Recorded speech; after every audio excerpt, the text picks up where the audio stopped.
दोस्तों नमस्कार, मैं जगन्नाथ गौतम।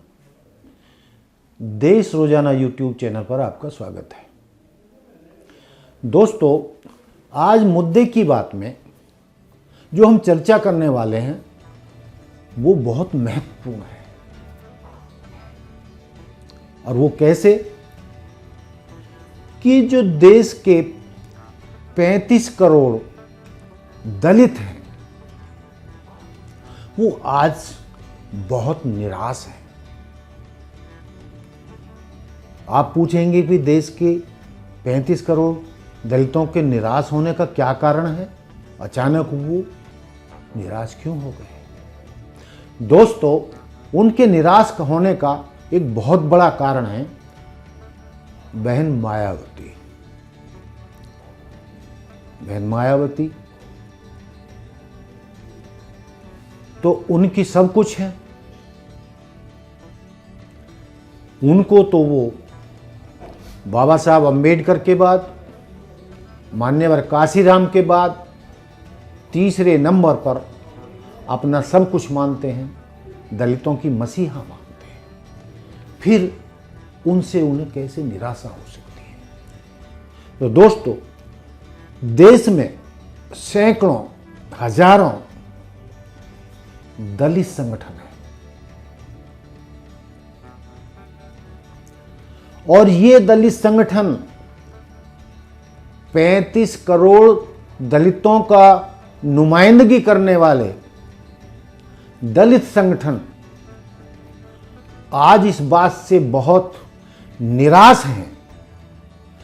कि जो भाजपा, आरएसएस और मनुवादी सोच के लोग सत्ता पर कब्जा जमाए हुए हैं और वो मनुवादी शासन प्रणाली लाना चाहते हैं। वर्णवाद, जातिवाद का वही दौर लाना चाहते हैं जिस दौर में शूद्रों के साथ पशुओं जैसा बदतर, पशुओं से भी बदतर व्यवहार किया जाता था। दलित संगठनों का मानना है कि देश के, जैसा मैंने पहले कहा, सैकड़ों हजारों दलित संगठन देश के संविधान को बचाने के लिए संघर्ष कर रहे हैं।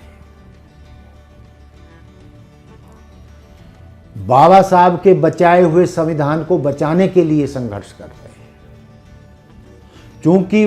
बाबा साहब ही वो थे और बाबा साहब द्वारा बनाया गया संविधान ही वो था जिससे उन्हें आरक्षण मिला, उन्हें पढ़ने का अधिकार मिला, शिक्षा का अधिकार मिला, धन संपत्ति रखने का अधिकार मिला, वोट का अधिकार मिला। और जिस कारण वो नौकरियों में आने लगे, सवर्ण समाज की बराबरी वो करने लगे, उनसे कदम ताल बनाकर हर प्रकार की छोटी 4th ग्रेड की नौकरी से लेकर आईएएस, आईपीएस की नौकरी तक वो पाने लगे और उनका जीवन स्तर सुधरने लगा। दलितों का जो रहन सहन था वो ऊपर उठने लगा। वो सब बाबा साहब के संविधान की बदौलत ही हुआ। बाबा साहब के बाद मान्यवर काशीराम ने इस मोर्चे को संभाला बहुजनों के हितों की रक्षा के लिए। पहले उन्होंने पढ़े लिखे कर्मचारियों का संगठन बामसेफ बनाया, फिर DS4 बनाया और अंत में 1984 में बसपा बनाई, जो बाबा साहब के सपनों को पूरा करने के लिए दलितों, पिछड़ों, वंचितों को उनके अधिकार दिलाने के लिए राजनीति, व्यापार, शिक्षा जगत में सब जगह उनके हिस्सेदारी सुनिश्चित करने के लिए मान्यवर काशीराम ने बहुजनों के लिए संघर्ष किया। कई लोगों को नेता बनाया और मायावती को उत्तर प्रदेश की सीएम बनाया और बहुजन समाज पार्टी को 26 राज्यों तक उसका संगठन बनाया। और बसपा ने वो अब तक काम किया भी कि वह दलितों, बहुजनों, वंचितों के अधिकारों की रक्षक के रूप में उभरी। लेकिन जैसा कि मैंने शुरू में कहा कि आखिर देश के 35 करोड़ों में निराशा क्यों हुई है?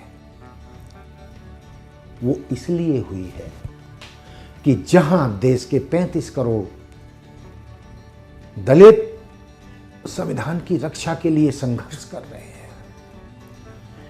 देश में लोकतांत्रिक प्रणाली को बचाने के लिए संघर्ष कर रहे हैं, देश को मनुवाद से बचाने के लिए संघर्ष कर रहे हैं, देश में वो जातिवादी व्यवस्था से को मिटाने के लिए संघर्ष कर रहे हैं।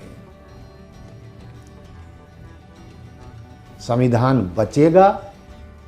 तो दलितों के अधिकार बचेंगे, बहुजनों के अधिकार बचेंगे, एसटी ओबीसी के अधिकार बचेंगे, वरना आरएसएस, भाजपा जो मनुवादियों की सोच है और सरेआम भाजपा के नेता और आरएसएस के नेता संविधान को बदलने की जो बात कर रहे हैं, इससे जो है देश के शूद्रों के कान खड़े हो गए, एसटी, एससी, ओबीसी के कान खड़े हो गए और विशेष तौर पर देश के 35 करोड़ दलितों के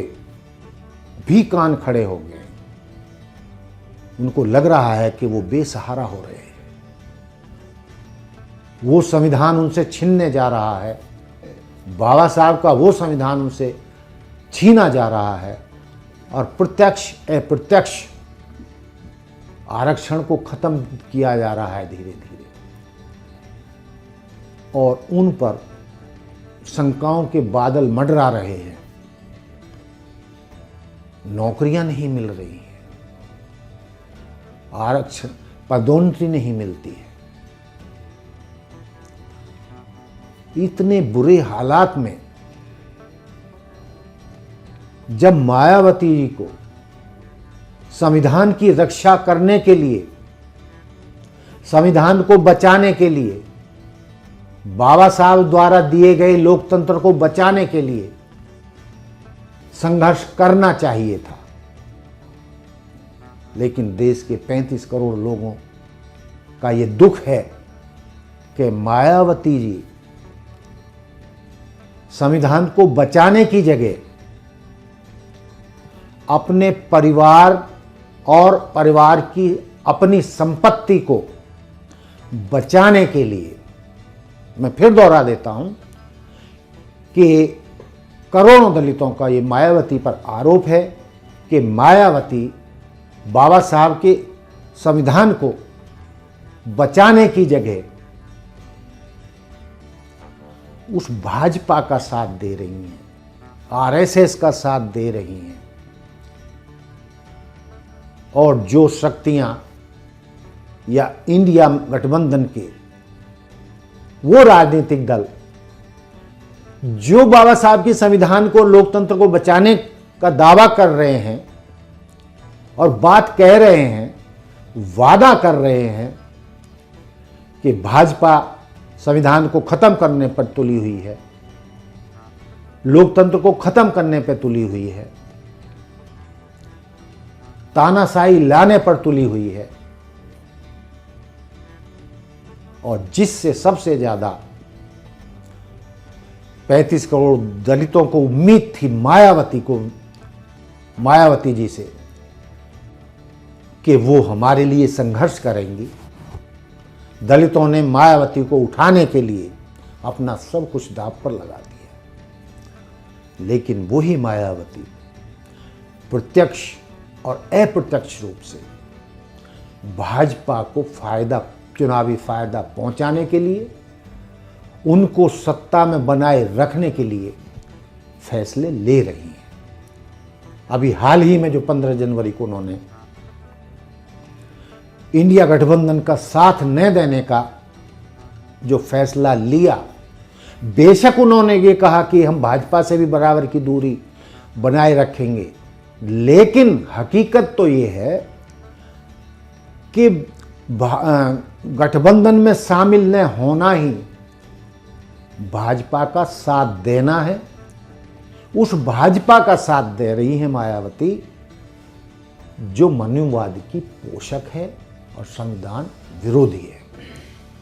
तो दोस्तों, ये जो मैंने बात बताई, जो सोशल मीडिया पर मैंने बताया सैकड़ों हजारों संगठन हैं जिनको मैं देखता रहता हूँ, सोशल मीडिया पर बहुत ज़्यादा आ रहा है और बहुत बड़ा तबका दलितों का मायावती के इस फैसले से निराश है कि वो जो भाजपा को प्रत्यक्ष या अप्रत्यक्ष रूप से जो फायदा पहुंचा रही हैं, और इसीलिए उन पर भाजपा की बी टीम के आरोप भी लग रहे हैं। और जहां उत्तर प्रदेश बसपा का गढ़ है, वहां के दलितों का तो सीधे तौर पर आरोप है कि जो वो कारण इंडिया गठबंधन में शामिल न होने के बता रही हैं या सपा के साथ या अन्य दलों के साथ चुनावी गठबंधन करने का बता रही हैं, अब उनमें वर्तमान में उनकी इस सफाई में कोई दम नहीं है। और अंत में मैंने शुरू में कहा था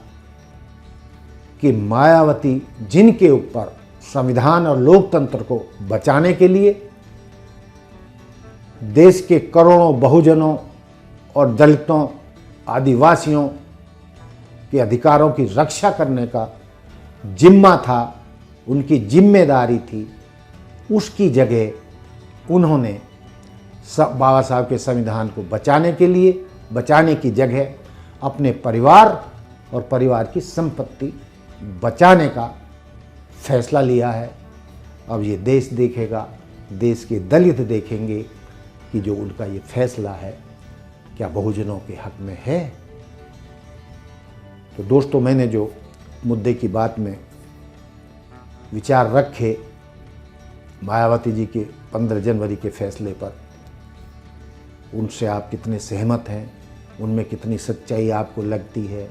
या 15 जनवरी को जो मायावती जी ने अपने भाषण में कहा वो सत्य है, या जो मैंने कहा या और करोड़ों दलित, लाखों दलित कह रहे हैं कि मायावती भाजपा को प्रत्यक्ष या अप्रत्यक्ष रूप से राजनीतिक लाभ पहुंचाकर बाबा साहब के संविधान को ख़त्म करने वाले, लोकतंत्र को ख़त्म करने वाले शक्तियों का साथ दे रही हैं। ये फैसला आपने करना है। तो दोस्तों, देखते रहिए देश रोजाना। जय हिंद, जय भारत, जय संविधान। नमस्कार।